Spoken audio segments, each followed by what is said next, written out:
3 உருளைக்கிழங்கு எடுத்து அதை நல்லா கழுவிட்டு பீஸ் பீஸாக கட் பண்ணிவிட்டு மஞ்சத்தூள் போட்டு உப்பு போட்டு வேக வச்சுருக்கேன். இப்போ இதை தோல் உரித்து நாம் எடுத்து வச்சுக்கலாம். ஒரு கடாயில் எண்ணெயை ஊற்றி ஜீரகம் போட்டுக்கலாம். 1 ஸ்பூன் அளவு ஜீரகம் சேர்த்துக்கலாம். ஜீரகம் பொரிஞ்சதும் கருவேப்பிலை சேர்த்துக்கலாம். கருவேப்பிலை பொரிஞ்சதும் ஒரு 2 வெங்காயத்தை அரிஞ்சு போட்டு சேர்த்துக்கலாம். வெங்காயம் நல்லா வதங்கிறதுக்கு உப்பு சேர்த்துட்டு நல்லா வதக்கிக்கலாம். இப்போ வெங்காயம் நல்லா வதங்கிடுச்சு. இந்த ஸ்டேஜில் நாம் இஞ்சி பூண்டு பேஸ்ட்டு 1.5 ஸ்பூன் அளவுக்கு சேர்த்துக்கலாம்.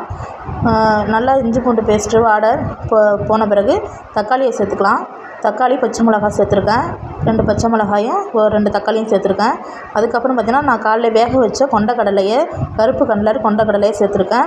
1 ஸ்பூன் தனி மிளகாத்தூள், 1.5 ஸ்பூன் சிக்கன் மசாலா, அப்புறம் 1/2 ஸ்பூன் கரம் மசாலா, 1/4 ஸ்பூன் மஞ்சள் தூள் சேர்த்துருக்கேன்.